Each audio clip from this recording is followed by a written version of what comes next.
बैठक ली है और दिशा निर्देश दिए हैं, किस तरह से क्या रहेगा? देखिए, जो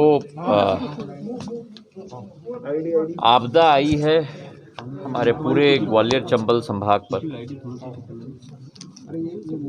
ये कल्पना से परे है। हम लोगों में से किसी ने भी ये कल्पना नहीं की थी कि इस पैमाने पर बाढ़ हमारे मध्य प्रदेश की उत्तरी भाग में आ पाएगी। जितनी हानि हुई है, शांत हो जाएं पीछे हैं, जितनी हानि हुई है स्वतः लोगों की, जितना हम कहें वो कम है। लोगों की जानें गई हैं,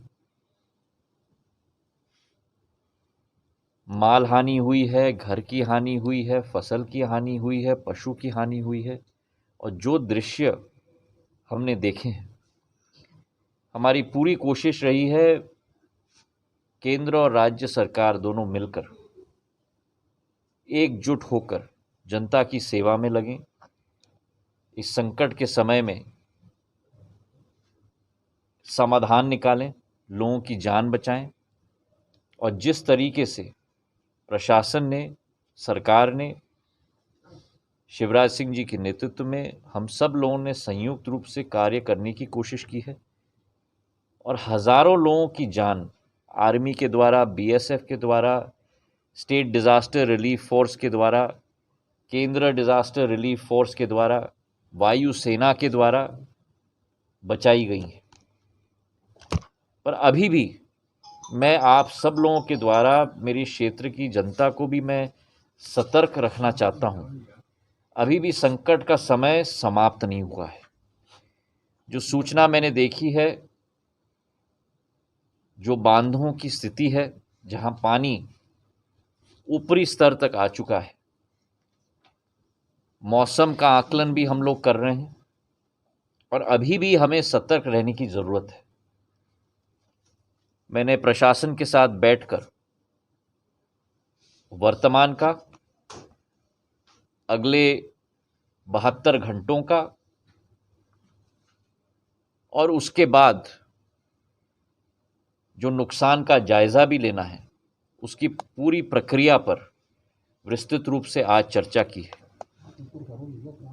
हमारी कोशिश है कि स्थिति के पर आकलन हम लोग बनाए रखें। जो सबसे ज़्यादा डैमेज हुआ है श्योपुर जिला, उसके बाद शिवपुरी जिला, उसके बाद गुना जिला, इन तीनों का मैं भ्रमण भी करने वाला हूं स्वतः। और पहले मैं बैठकर आगे का प्लान बनाना चाहता था, जिसके आधार पर जब हम जनता के समक्ष जाएंगे तो जो योजना हमने बनाई है उसकी सूचना भी हम लोग जनता को दे पाएं। माननीय मुख्यमंत्री शिवराज सिंह जी ने विस्तृत दौरा किया है। स्वतः रात के 2-3 बजे तक स्थिति पर नियंत्रण स्वयं रखे हैं, मेरे साथ संपर्क में भी रहे हैं। केंद्र सरकार से मैं धन्यवाद अर्पित करना चाहता हूं, प्रधानमंत्री जी को भी और गृह मंत्री जी और रक्षा मंत्री जी को भी, तीनों को, जिन्होंने हमारे हर कॉल पर सारे केंद्र सरकार के साधन भी हमारे मध्य प्रदेश की जनता के लिए मुहैया करवाए हैं। चाहे वो वायुसेना के 6 हेलीकॉप्टर रहे हों, चाहे वो एनडीआरएफ की फोर्स रही हो, चाहे आर्मी भी बबीना से बुलाकर लोगों की जान बचाई है। और इसके ज़रिए मैं प्रशासन को भी मैं साधुवाद और धन्यवाद देना चाहता हूं कि प्रशासन के अफसरों ने भी अपने जान पर खेलकर कई गांवों में जाकर लोगों को बचाने का काम किया है। उदाहरण के तौर पे गुना के सोडा गांव में, जहां एक 3 महीने के बच्ची को भी प्रशासन के अफसरों ने, कलेक्टर, एसपी ने जाकर बचाने की कोशिश की है। हमारा एक पारिवारिक संबंध है, एक माहौल है और उसी के आधार पर तत्परता के साथ इस संकट के समय में हर संभव सहायता देने के लिए हम प्रयासरत हैं।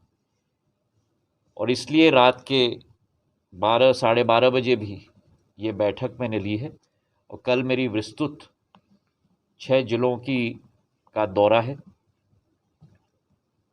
एक एक ज़िले में जाकर जायज़ा भी मैं ले रहा हूँ और जो एक आगे की रणनीति के लिए एक खाका हमने बनाया है उसके तहत भी पूरा मूल्यांकन करके हर संभव सहायता पहुंचाने की कोशिश हमारी रहेगी। अभी आपने कहा है रात भर जो प्रशासनिक अमला जागृत रहेगा, किस तरह की क्या कार्यप्रणाली, क्या योजना बनाने को कहा? आपने कहा 8:30 बजे तक मुझे मैंने निवेदन किया है कि हमारी प्लानिंग जो है वो 3 फेज़ में होनी चाहिए।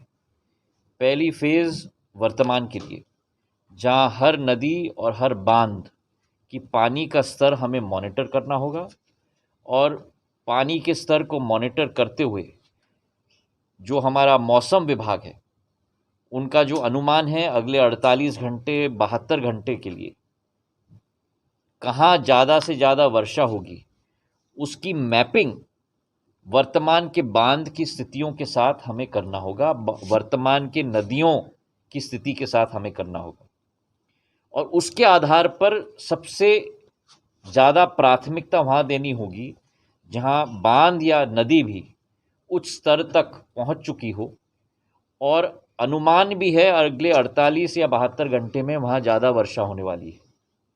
प्रशासनिक आमला, जनता में सतर्कता उन क्षेत्रों में प्राथमिकता से हमें देनी होगी।